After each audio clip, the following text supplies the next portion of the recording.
Bonjour à tous et bienvenue dans cette nouvelle émission de Jeux Actu, votre rendez-vous entièrement consacré aux jeux vidéo. Et oui, c'est déjà la rentrée et pourtant c'est vrai qu'on attend d'ores et déjà avec impatience les plus gros jeux de Noël. Mais cela dit, je vous promets qu'on peut déjà passer de bons moments sur console. La preuve en est d'ailleurs avec les titres qu'on a chroniqués rien que pour vous cette semaine. Au sommaire, vous aurez donc droit au test de El Shaddai pour les amateurs de bizarrerie, mais également de Star Fox 64 3D pour les joueurs les plus nostalgiques. Sans oublier bien évidemment notre reportage consacré au salon Call of Duty XP qui a eu lieu il y a quelques semaines à Los Angeles.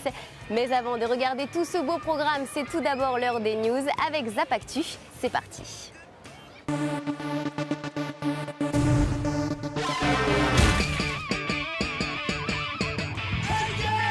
Salut et bienvenue dans ce nouveau numéro de Zap Actu, l'essentiel de l'actualité de la semaine. Et voici sans plus attendre ce qu'il ne fallait pas manquer.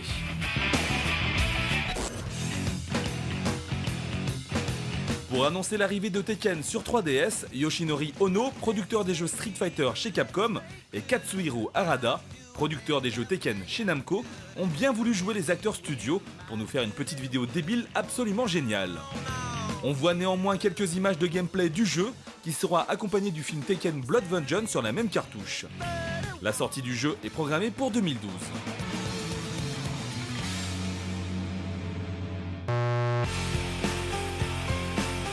Au début du mois, Nintendo organisait à Paris, avec la collaboration de l'agence Magnum Photo, la première exposition de photos en 3D, entièrement réalisée à l'aide de la 3DS.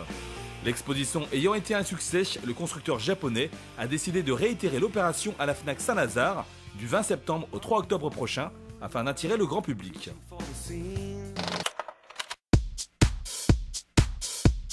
Et voilà, maintenant qu'on a fait le tour des news fraîches de la semaine, place maintenant au premier reportage de la saison. Et oui, nous nous sommes rendus il y a quelques semaines au Call of Duty XP, le premier salon entièrement dédié à la licence la plus populaire du jeu vidéo. Et c'était à Los Angeles. C'est Maxime et Thomas qui se sont donc rendus sur place pour couvrir cet événement de taille. Regardez.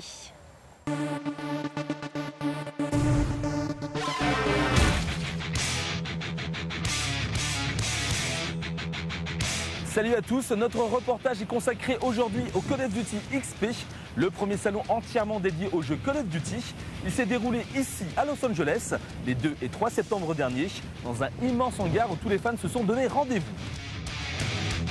Conférence de presse, session multijoueur sur Call of Duty Modern Warfare 3, championnat à $1 million, paintball et même tyrolienne. Nous allons tenter de vous faire vivre ce moment comme si vous y étiez. L'expérience Call of Duty, c'est tout de suite sur Jeux Actu.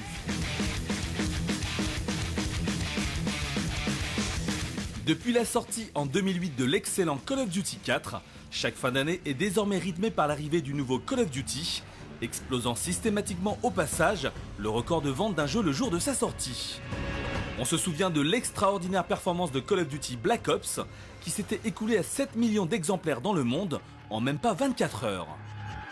Autant vous dire que Modern Warfare 3 est attendu de pied ferme par les 30 millions de fans qui se connectent chaque jour pour jouer en ligne. C'est d'ailleurs pour les fidéliser encore plus qu'Activision a décidé d'organiser un salon dédié entièrement à sa licence la plus lucrative. Baptisé le Call of Duty XP, l'événement s'est déroulé les 2 et 3 septembre dernier à Los Angeles pour 2 jours de totale festivité. On a 30 millions de joueurs qui achètent Call of Duty chaque année. On a des millions de joueurs qui jouent en ligne chaque semaine. Donc effectivement, on a la plus grosse base de fans et de joueurs dans l'industrie du jeu vidéo. Et on voulait pour la première fois partager ce moment et leur présenter en avant-première des choses qu'on a présentées à personne d'autre et de leur rendre un petit peu la passion qu'ils démontrent pour Call of Duty tout au long de l'année. Depuis combien de temps vous attendez ce matin? Nous sommes dans la queue depuis 1 heure environ. Ça n'était pas très long. Qu'est-ce que vous attendez à l'intérieur? Beaucoup de monde et beaucoup d'éclats. Ouais, j'espère pouvoir jouer à Modern Warfare 3 et j'espère pouvoir voir des nouveautés exclusives. Désolé, on doit continuer à avancer. Je trouve que c'est très bon pour évacuer le stress. J'aime aussi beaucoup les différentes classes. C'est vraiment très divertissant. Et c'est quoi ces vêtements exactement? Qu'est-ce que c'est? Ce ne sont pas des costumes, nous appartenons vraiment à l'US Air Force. Oh, c'est vrai? Pro versus G.I. Joe, nous sommes là pour eux, pour essayer de les soutenir autant qu'ils nous ont soutenus.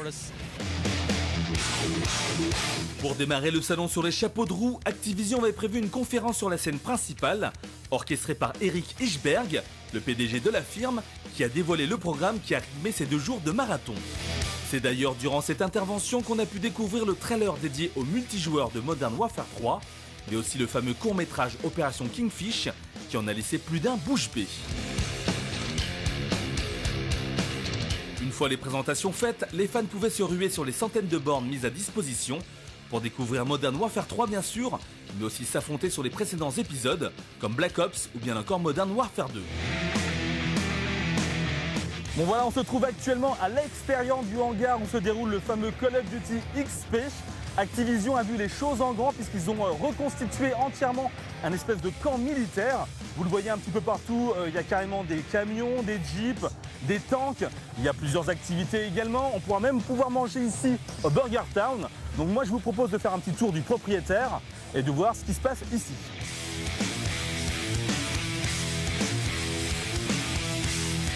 Je vous le dis, il vaut mieux pas avoir le vertige. La vue est magnifique. Wow! S'il était possible de découvrir Modern Warfare 3 à tête reposée, d'autres avaient les neurones en ébullition, puisqu'un tournoi à $1 million était organisé conjointement par Activision et Microsoft. Des joueurs du monde entier avaient fait le déplacement jusqu'à Los Angeles pour s'affronter sur les nouvelles maps du jeu, parmi lesquelles on retrouvait 2 équipes françaises. C'est un tournoi à $1 million. Qu'est-ce que ça vous fait d'être parmi les meilleurs joueurs du monde? Qu'est-ce que ça me fait? J'ai pas encore réalisé, mais bon, c'est plutôt pas mal. Ouais. Toi? C'est énorme, c'est vraiment énorme. Vous avez joué contre qui? Et qu'est-ce que vous pensez du niveau actuellement? Ça va de l'Australie jusqu'aux États-Unis, en passant par l'Europe. Donc toutes les nations sont plus ou moins représentées et c'est ça qui fait plaisir. Et on voit du beau jeu quand même, il y a du beau jeu. Ouais. Malgré une belle performance de la part de la team Mythics qui s'est hissée jusqu'au quart de finale, remportant ainsi chacun $6 000, c'est une équipe américaine qui a gagné le tournoi. Donc après la tyrolienne, la séance de tir au paintball, ils ont carrément reconstitué un niveau du jeu. Les gens s'habillent. Moi je vais me presser parce que je vais aussi participer à cette petite session de paintball. A tout de suite sur le terrain.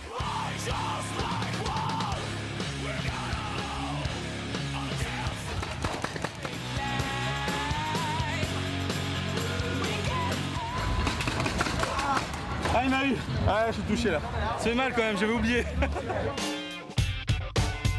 Vous l'aurez compris, le Call of Duty XP était truffé d'activités annexes, sans oublier non plus le concert de Kanye West, qui s'est chargé de clôturer le salon de la plus belle des façons. Enfin, encore faut-il aimer les lives en vocodeur.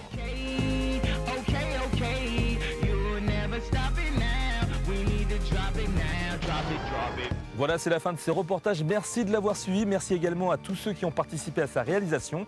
On se retrouve sur Paris, bien entendu. Et pour terminer, voici quelques images de Los Angeles. À bientôt sur Jeux Actu.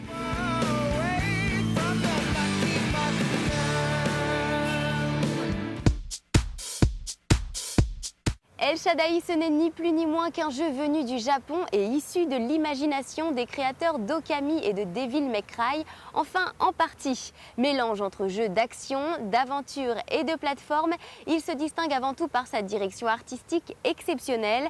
Pour le reste, c'est assez mitigé, regardez.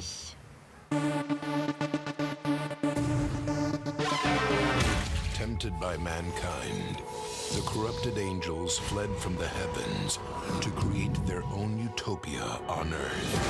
Développé par une partie des créateurs d'Okami et de Devil May Cry, El Shaddai change des habituelles histoires de science-fiction et de fantasy pour utiliser un passage de la Bible. Un côté mystique très assumé qui n'empêche pas un délire total. Entre un héros religieux qui porte un jean slim, Lucifer qui a des soucis de téléphone portable et des anges déchus qui dansent de la J-pop, le jeu d'Ignition Entertainment est plus qu'une relecture. Aux commandes d'Enoch, un homme qui a la confiance de Dieu, vous devez ramener au paradis des anges un peu trop intéressés par les humaines. Un amour qui a donné naissance aux Néphilim, des créatures étranges qui menacent le monde. Une situation pas vraiment géniale qui pousse Dieu à menacer le monde à son tour d'un déluge si Enoch échoue.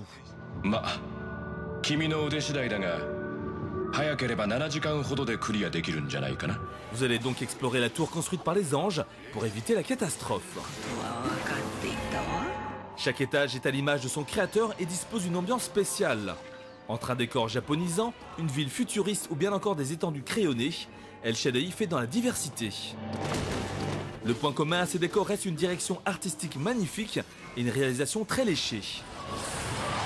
Séparés entre des phases de plateforme et des combats en arène à la Okami, les différents niveaux proposent souvent des mécaniques de gameplay originales, comme par exemple une course à moto intense et complètement hallucinante. Une diversité qui n'évite pas les phases de plateforme d'être souvent mal pensées. La faute à un double saut qui retire toujours une grande partie du challenge et une précision loin d'être toujours au top. Les affrontements sont eux plus intéressants, heureusement, malgré une certaine répétition. Il faut en effet apprendre à se servir des 3 armes proposées dans un système à la pierre-feuille-ciseaux. L'arc est par exemple une arme plus utile sur les ennemis qui utilisent les lasers, tandis que ces derniers atomisent littéralement les porteurs de boucliers. Un système plutôt malin mais qui atteint vite ses limites. Si le bourrinage peut suffire durant une grande partie du jeu, il faudra toutefois maîtriser les contres et les esquives avec un timing redoutable pour espérer battre les derniers boss. Souligné par une bande-son magnifique qui s'accorde très bien aux événements, El Shaddai est effectivement un sans faute du point de vue artistique. En revanche, la répétition globale du jeu et son rythme mollasson risquent de laisser de côté bon nombre de joueurs. Il reste malgré tout un titre à essayer, ne serait-ce que pour l'expérience.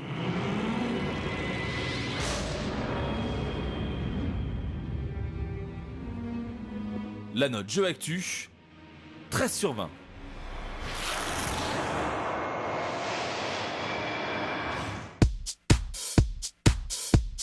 Petit détour maintenant sur la 3DS qui fête le retour de Fox McCloud et de tous les héros de Star Fox 64. Le jeu nous revient dans une adaptation tout en 3D relief, mais pour un contenu totalement identique. Alors cela sera-t-il suffisant? Eh bien réponse tout de suite avec notre test.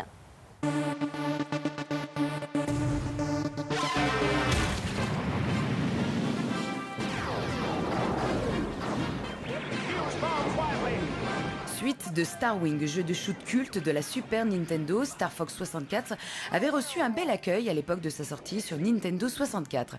C'est donc avec impatience que les fans attendaient ce remake pour la Nintendo 3DS. Reprenant les bases de son ancêtre, Star Fox 64 3D a tout de même subi un lifting afin de coller aux attentes actuelles. Un ravalement assez convaincant, dont le plus grand changement se trouve dans la disparition du vilain brouillard qui empêchait de voir à plus de 20 mètres. Attention Slippy, derrière toi! Une amélioration de surface donc, sachant que le gameplay n'a lui pas été revu. À part l'ajout d'une fonction gyroscopique, juste sympathique, les commandes restent les mêmes et les habitués n'auront pas de mal à retrouver leur marque. Les boutons de tranche servent à effectuer les fameux tonneaux, une pression sur X et un mouvement du joystick permettent de faire un looping. Bref, le tout fonctionne à l'ancienne et permet un vrai confort de jeu. Véritable shoot sur rail, Star Fox 64 3D ne laisse pas de grandes possibilités dans les combats aériens et il n'est pas rare de pester face à une caméra qui ne veut désespérément pas grimper plus haut que la toiture des petits immeubles. Un défaut issu de l'aspect vieillot d'un gameplay qui reste efficace mais qui se montre aujourd'hui bien perfectible, disposant en revanche d'une ambiance plutôt accrocheuse et d'un doublage français pas terrible, Star Fox 64 3D reste un jeu attachant. Enfin, les fans de la première heure trouveront de quoi pallier un peu la durée de vie rachitique du mode solo, avec des combats en multi plutôt fun à 4 et un mode time attack malheureusement assez anecdotique. Malgré ses qualités, le jeu de Nintendo souffre de son grand âge et l'intelligence artificielle vous le rappellera bien vite. À réserver aux nostalgiques de la N64.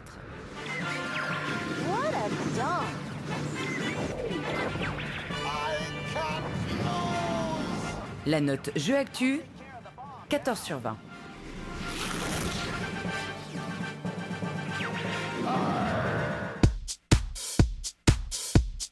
Voilà, c'est déjà la fin de cette émission Jeux Actu. J'espère que vous avez passé un agréable moment en notre compagnie.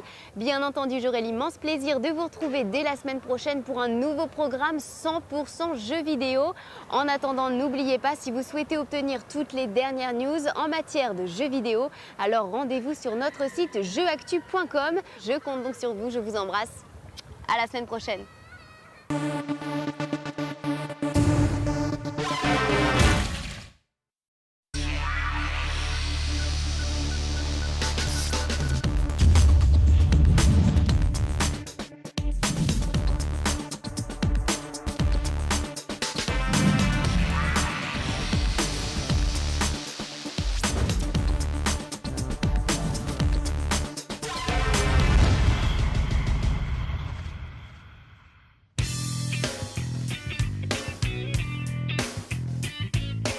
Bonjour à tous et bienvenue dans cette nouvelle émission de Jeux Actu, votre rendez-vous entièrement consacré aux jeux vidéo. Et oui, c'est déjà la rentrée et pourtant, c'est vrai qu'on attend d'ores et déjà avec impatience les plus gros jeux de Noël. Mais cela dit, je vous promets qu'on peut déjà passer de bons moments sur console. La preuve en est d'ailleurs avec les titres qu'on a chroniqués rien que pour vous cette semaine. Au sommaire, vous aurez donc droit au test de El Shaddai pour les amateurs de bizarrerie, mais également de Star Fox 64 3D pour les joueurs les plus nostalgiques. Sans oublier bien évidemment notre reportage consacré au salon Call of Duty XP qui a eu lieu il y a quelques semaines à Los Angeles. Mais avant de regarder tout ce beau programme, c'est tout d'abord l'heure des news avec Zap Actu. C'est parti.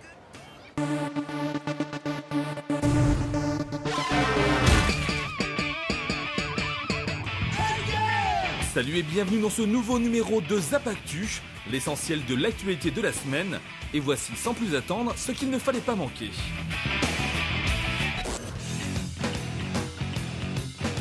Pour annoncer l'arrivée de Tekken sur 3DS, Yoshinori Ono, producteur des jeux Street Fighter chez Capcom, et Katsuhiro Harada, producteur des jeux Tekken chez Namco, ont bien voulu jouer les acteurs studio pour nous faire une petite vidéo débile absolument géniale.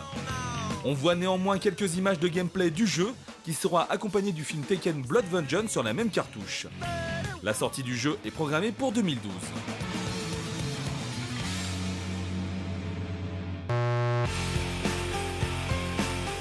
Au début du mois, Nintendo organisait à Paris, avec la collaboration de l'agence Magnum Photo, la première exposition de photos en 3D, entièrement réalisée à l'aide de la 3DS.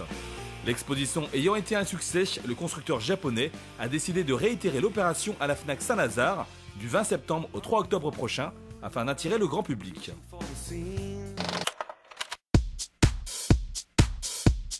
Et voilà, maintenant qu'on a fait le tour des news fraîches de la semaine, place maintenant au premier reportage de la saison. Et oui, nous nous sommes rendus il y a quelques semaines au Call of Duty XP, le premier salon entièrement dédié à la licence la plus populaire du jeu vidéo. Et c'était à Los Angeles. C'est Maxime et Thomas qui se sont donc rendus sur place pour couvrir cet événement de taille. Regardez.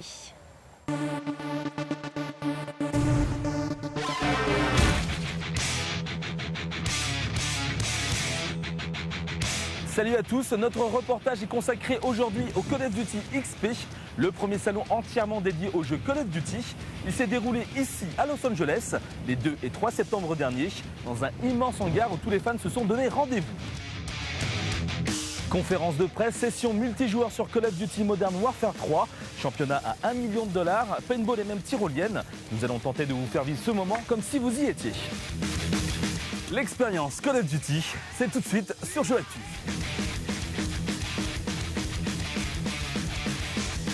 Depuis la sortie en 2008 de l'excellent Call of Duty 4, chaque fin d'année est désormais rythmée par l'arrivée du nouveau Call of Duty, explosant systématiquement au passage le record de vente d'un jeu le jour de sa sortie.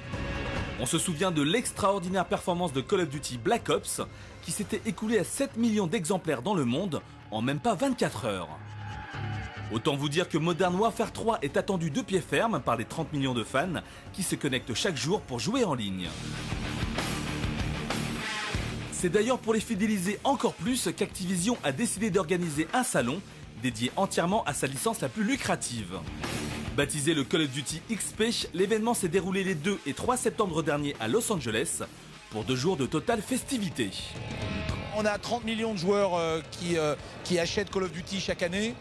On a des millions de joueurs qui jouent en ligne chaque semaine. Donc effectivement, on a la plus grosse base de fans et de joueurs dans l'industrie du jeu vidéo. Et on voulait pour la première fois partager ce moment et leur présenter en avant-première des choses qu'on a présentées à personne d'autre et de leur rendre un petit peu la passion qu'ils démontrent pour Call of Duty tout au long de l'année. Depuis combien de temps vous attendez ce matin? Nous sommes dans la queue depuis 1 heure environ. Ça n'était pas très long. Qu'est-ce que vous attendez à l'intérieur? Beaucoup de monde et beaucoup d'éclats. Ouais, j'espère pouvoir jouer à Modern Warfare 3 et j'espère pouvoir voir des nouveautés exclusives. Désolé, on doit continuer à avancer. Je trouve que c'est très bon pour évacuer le stress. J'aime aussi beaucoup les différentes classes. C'est vraiment très divertissant. Et c'est quoi ces vêtements exactement? Qu'est-ce que c'est? Ce ne sont pas des costumes. Nous appartenons vraiment à l'US Air Force. Oh, c'est vrai? Pro versus G.I. Joe. Nous sommes là pour eux, pour essayer de les soutenir autant qu'ils nous ont soutenus. Pour démarrer le salon sur les chapeaux de roue, Activision avait prévu une conférence sur la scène principale, orchestrée par Eric Hirschberg, le PDG de la firme, qui a dévoilé le programme qui a rythmé ces 2 jours de marathon. C'est d'ailleurs durant cette intervention qu'on a pu découvrir le trailer dédié aux multijoueurs de Modern Warfare 3, mais aussi le fameux court-métrage Opération Kingfish, qui en a laissé plus d'un bouche bée. Une fois les présentations faites, les fans pouvaient se ruer sur les centaines de bornes mises à disposition pour découvrir Modern Warfare 3 bien sûr, mais aussi s'affronter sur les précédents épisodes comme Black Ops ou bien encore Modern Warfare 2. Bon voilà, on se trouve actuellement à l'extérieur du hangar où se déroule le fameux Call of Duty XP. Activision a vu les choses en grand puisqu'ils ont reconstitué entièrement un espèce de camp militaire. Vous le voyez un petit peu partout, il y a carrément des camions, des jeeps, des tanks. Il y a plusieurs activités également. On pourra même manger ici au Burger Town. Donc moi je vous propose de faire un petit tour du propriétaire et de voir ce qui se passe ici.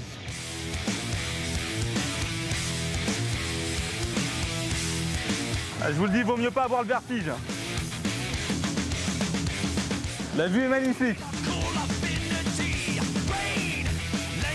Wow!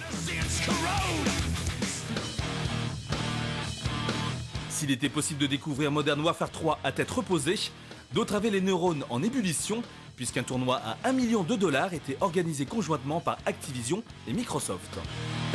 Des joueurs du monde entier avaient fait le déplacement jusqu'à Los Angeles pour s'affronter sur les nouvelles maps du jeu, parmi lesquelles on retrouvait 2 équipes françaises. C'est un tournoi à $1 million. Qu'est-ce que ça vous fait d'être parmi les meilleurs joueurs du monde? Qu'est-ce que ça me fait? J'ai pas encore réalisé, mais bon, c'est plutôt pas mal. Ouais. Toi? C'est énorme. C'est vraiment énorme. Vous avez joué contre qui? Et qu'est-ce que vous pensez du niveau actuellement? Ça va de l'Australie jusqu'aux États-Unis, en passant par l'Europe. Donc toutes les nations sont plus ou moins représentées et c'est ça qui fait plaisir. Et on voit du beau jeu quand même. Il y a du beau jeu. Ouais. Malgré une belle performance de la part de la team Mythics qui s'est hissée jusqu'au quart de finale, remportant ainsi chacun $6 000, c'est une équipe américaine qui a gagné le tournoi.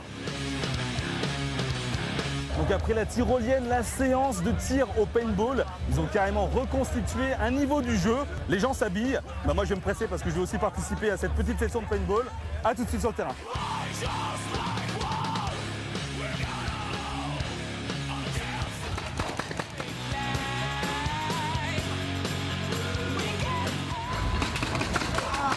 Ah, il m'a eu.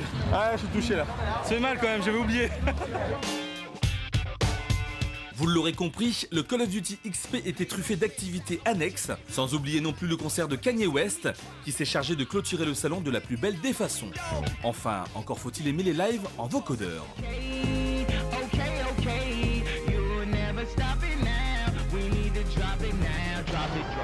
Voilà, c'est la fin de ce reportage. Merci de l'avoir suivi. Merci également à tous ceux qui ont participé à sa réalisation.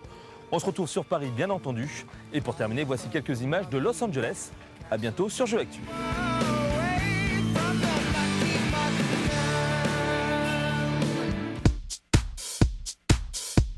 El Shaddai, ce n'est ni plus ni moins qu'un jeu venu du Japon et issu de l'imagination des créateurs d'Okami et de Devil May Cry, enfin en partie. Mélange entre jeux d'action, d'aventure et de plateforme, il se distingue avant tout par sa direction artistique exceptionnelle. Pour le reste, c'est assez mitigé, regardez.